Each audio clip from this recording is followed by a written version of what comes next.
కూడా మీకు హెచ్చరిస్తా ఉన్నా నేను.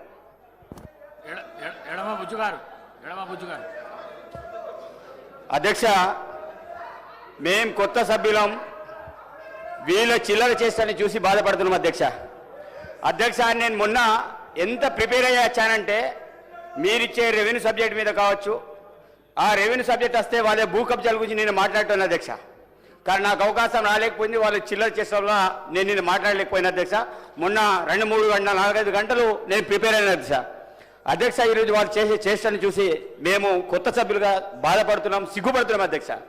ఈరోజు కౌశిక్ రెడ్డి గారు ఆ చేష్టలేని అధ్యక్ష. నా అక్క చెల్లెలను నేను నా అమ్మలతో సమానం, అక్కడ వాళ్ళు కూడా వీళ్ళు కూడా నా అమ్మలతో సమానం. ఈరోజు సబితా ఇంద్రెడ్డి గారు అక్కడ ఉన్నారు, మా కోవలక్ష్మి నాకు అక్కడ ఉంది. అతను చేసే చేష్ట లక్ష్యత ఈరోజు పెద్ద మనిషిని చూసి ఇట్లా రండి రండి రండి. ఏం అధ్యక్ష, ఏమైనా సిగ్గుందా? ఈరోజు ఒక చిన్న శాసనసభ్యులుగా నేను చెప్తున్నా, మేము మీలో చూసి నేర్చుకోవాలి. మీరు చేసే వ్యవహారం ఏంటిది అధ్యక్ష? మా ముఖ్యమంత్రి గారు ఏం చెప్పారు? సిఐడి ఎంక్వైరీ పెట్టిస్తామన్నారు, ఎంక్వైరీ చేస్తామని చెప్పారు. కానీ ఏం అధ్యక్ష, ఒక దళిత సంబంధించిన బిడ్డ ఈరోజు సీనియర్ నాయకులు కనీసం వయసును చూసి కూడా మనం గౌరవించకపోతే ఈ సమాజానికి ఏం సంకేతం అధ్యక్ష? మేమందరం చూసాం అధ్యక్ష. వీడియో రికార్డుని ఓపెన్ చేయండి. ఈరోజు కౌశిక్ రెడ్డి గారు చేసే వ్యవహారం ఈరోజు తుపాకీతోటి ఇక్కడ చేసుకుంటే భయపెట్టడం కాదు. ఈరోజు తుపాకీ పట్టిందే మా సీతక్క, అడవిలో ఉన్నది, అడవిలో తిరిగింది. ప్రజాస్వామ్యంతో వారే సమస్యలు పరిష్కారం ఈరోజు చట్టసభలు వచ్చింది అధ్యక్ష. ఈరోజు మా మంత్రి గారు మంత్రి అయితే సహించలేరు, మా సీతకి అవహేళన చేస్తారు, ఆమెను బాధపెడతారు. ఈరోజు కడియం సిఐ గారిని ఇష్టం వచ్చినట్టు ఈరోజు మీరు భయపెడుతున్నారు.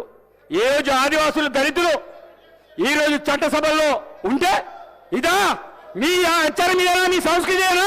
మీ కేసీఆర్ గారు ఇదే నేర్పించారా? మీ అవసరమైతే మీ కేసీఆర్ గారిని చట్టసభలు వచ్చి మాట్లాడమని చెప్పండి. మీరేదో ఇక్కడ వచ్చేసి ఇష్టారీతిగా మేము కొత్త సభ్యులుగా మేము మాట్లాడాలంటే మేము నిజంగా తలవంచుతున్నాం. ఈరోజు మా దళిత వారు ఈరోజు స్పీకర్ గారు ఉంటే స్పీకర్ గారిని కూడా ఇబ్బంది పెట్టే విధంగా స్పీకర్ గారు ఎంత చెప్పినా వినకుండా, ఈరోజు నిన్న మా యొక్క బాలనాయక్ గారికి చట్టం చెప్పినా వినకుండా, గిరిజన బిడ్డ చెప్తే వినడు, ఒక ఆదివాసి బిడ్డ ఎందుకు కూర్చోవాలి? మీరు కూర్చోవాలి, నేను కూర్చోడనా?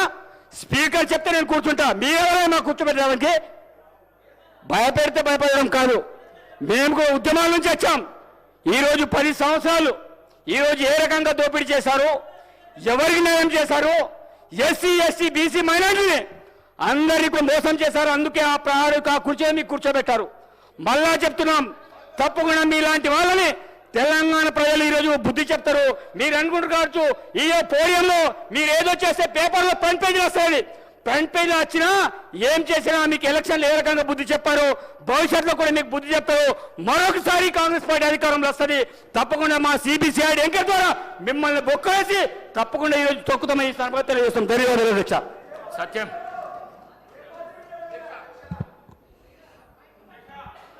అధ్యక్ష, ఈరోజు శాసనసభలో జరిగినటువంటి సంఘటన చాలా బాధాకరం అధ్యక్ష. ఒక సీనియర్ శాసనసభ్యులు గత 3 దశాబ్దాలుగా ఈ రాష్ట్రంలో